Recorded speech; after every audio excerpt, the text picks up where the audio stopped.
Welcome to Above Par. I'm your host, Kathy Hartwood. I show you how to take more of your talent to the golf course without practicing harder, taking more lessons, or buying new equipment. I show you how to end the frustration of underperforming so you can start playing to your potential. This is where you are going to learn how to think above par so you can play below par.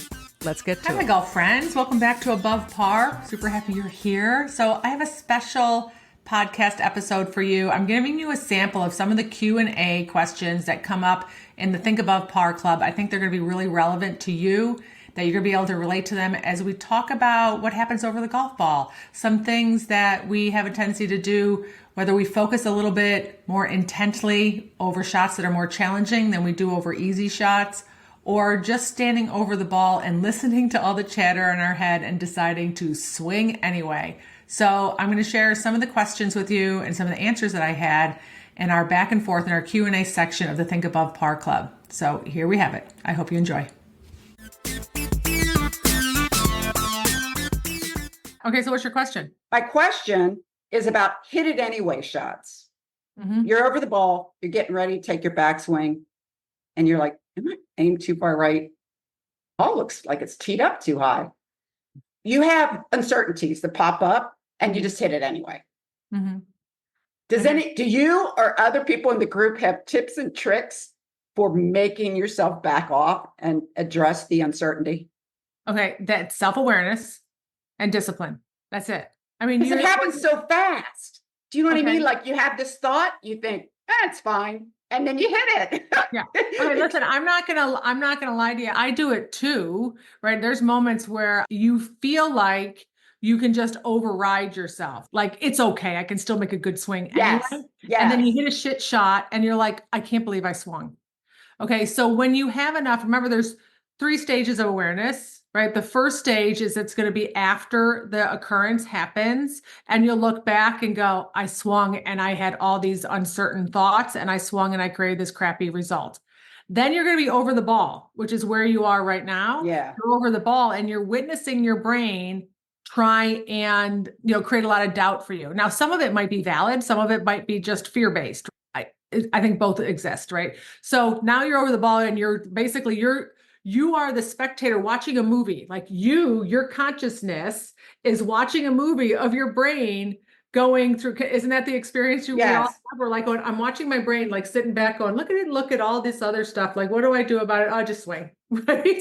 So that's where you are right now. And you're feeling like it happens so quickly. Yeah. Then you want to get ahead of it. And this is where your post-round evaluations become super useful when you go through and say, what went well, what didn't go so well, what would I do differently? And you go, what didn't go so well was I swung when I had uncertainty and my brain was chattering at me. And what I do differently is I'd step away and then what would you do? Right. And so I would tell you, I would come up with some very solid swing thoughts. I don't want to tell you what to do because I promise you all have the answers inside your brain on what works best for you. But that's what I would suggest.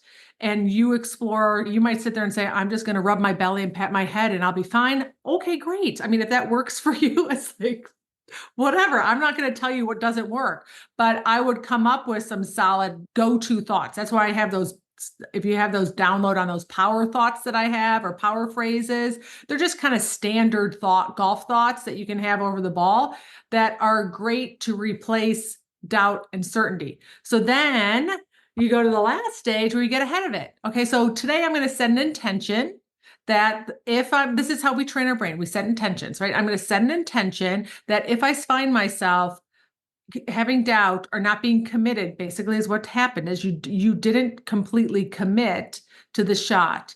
And so when I find that, I'm going to step away until I can have a thought or have a way of blocking out those thoughts so that I can make a swing and be okay with the result. Because what happens is that the result might not be great, but you don't want the result to be because I didn't manage my mind over the golf ball.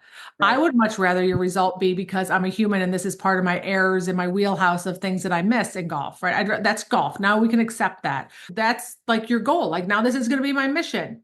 Okay. The other thing I want to tell you, if this is an experience for you, is that the way that we commit to golf shots is the way you commit to anything in your life. And if you are not in the habit of committing to things and having your own back, then you are going to second guess yourself. So I would start with making it a habit to commit to things and keeping your word to yourself. That's how you build a lot of confidence, and that's how you build a lot of certainty. So what would that look like? I've had calls on this and topics on this before that you can probably find in the archives and Searchy, but it's as simple as, let's say you want to get up and work out at 6:30 a.m. and you talk yourself out of it every morning, right? You're not keeping your word to yourself. What you're doing is you're proving to yourself that you make a commitment, don't keep your word. So it's not about creating a commitment that's easy for you. Like, I'm going to drink 5 glasses of water today, but that's easy. You do that anyway. That's not what I'm saying. It's about building up that commitment to yourself about things that might be a little bit more challenging, where you're not keeping your word to yourself, where you're not following through, or you're not having your own back. And as you get in the habit of doing that on purpose, setting an intention in your day-to-day life, that when you stand over a golf ball and say it's a 7-iron, I'm going to hit it the middle of the green, and this is my target, this is my intermediate target, let's go. Then when you listen to your brain, you can decipher the difference between, is it a lack of commitment, or actually is it me being really self-aware that maybe I didn't aim at the right spot? Right. So I've stood over the ball and go, I think I missed, you pick like I do. Okay. You don't have to do this, but I pick little pieces of grass, and sometimes they're like close and you're like, wait a minute, I think I picked the wrong piece of grass when I step back behind the ball. And you're like, that doesn't seem right. And I step back, right? Because I trust myself to know my instincts that feels like I'm aimed too far right. I don't want to swing if I feel like I'm aimed too far right. So that would be, if it's a club selection, though, that you're second guessing, that's being committed over the golf shot. Like getting done with your caddy process. My caddy job is done. Now it's time for me to be a player. If you're still questioning your caddy job over the golf ball, your brain's going to get really chatty. Okay. Anybody else? Yeah. Yeah. Go ahead, Becky. Hey. Yeah, I played an event this past weekend that, went pretty well, but I've noticed this for a long time, that sometimes when you're in trouble and you're really trying to make a recovery shot, and this happened to me this weekend. I was in a fairway bunker, big lip, 100 yards from the green, and I'd gotten in there on my drive. So I just hunkered down and thought about all the things I wanted to do and pictured it and focused and, hit a shot 12 inches from the hole. Now, I can do those shots. I can get out from under trees. I can pull off what I would call really great, miraculous shots. But I don't have that same focus and that same vision, unlike a 7-iron shot to a par 3 or my other shots on the course. It's like I can really double down on these trouble shots and pull them off. Now, but it's the shots, it's your normal golf shots that I don't think I'm focusing enough. I don't know. What would you say? Okay, so there's some validity in that. And this is, again, self-awareness on paying attention to it. We can have moments of, let's just call it urgency, that we snap into a little bit deeper focus and attention, where your brain, lack of intention on, this is just a 7-iron in the middle of the fairway, and we get lazy with our thinking, right? So we kind of go through the motions without ever really putting in any intention, and then we end up getting sloppy. So it is about, this goes into this nice segue into exactly what I want to talk about today. It's to be interesting to hear what your brain calls it, and I can't recall actually, just like your easy, just like simple, run-of-the-mill, mid, low, short iron, right? Should be able to do it super easy and kind of stand over it. This is where we end up doing what Jennifer talked about, where we don't back away from the ball because we're not being so intentional. But you have a really challenging shot, you got to hit a knockdown, or you got to get yourself out of trouble. And think about what you are thinking. You're thinking about what I need to do, what club I need to hit, where it needs to go, how high I need to hit it, what the contact looks like. And I'm saying different situations. What is the exact club that I need? Like, and you're visualizing maybe how much lip you have to carry or how much tree you got to go under, whatever it is, right? You're so intentional and present. Yeah. That's what makes you focus, because you're up here. And so the routine of thinking about what you have to do over shots, getting in the habit of being a caddy versus a player on every shot, is what helps you stay focused.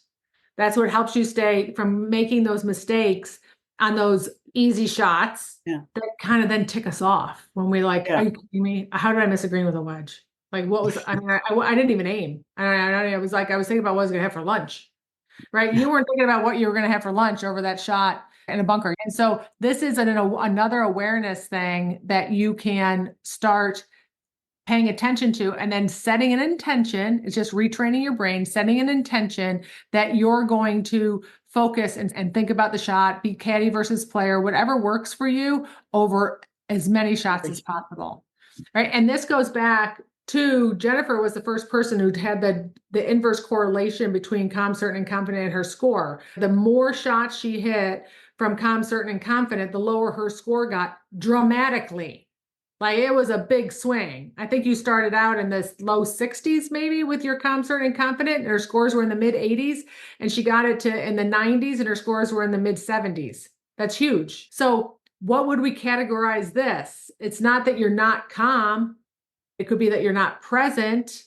You got to kind of define that situation. That's where going back through and every once in a while deciding I'm going to pay attention to how many times I'm calm, certain, or confident over a golf ball. Right. And then you might catch those moments where you're a little lackadaisical. Right. It's about you all going, I'm a person who sometimes I'm a person who doesn't pay attention over 8-iron shots. And I'm going to set an intention to pay attention more. This is who I am right now. It might be something different later on. Does that make sense? Mm-hmm. Yeah. Thank you. Where else does that show up in your life? Because that's where you're going to be able to kind of sharpen that up. Does that make sense?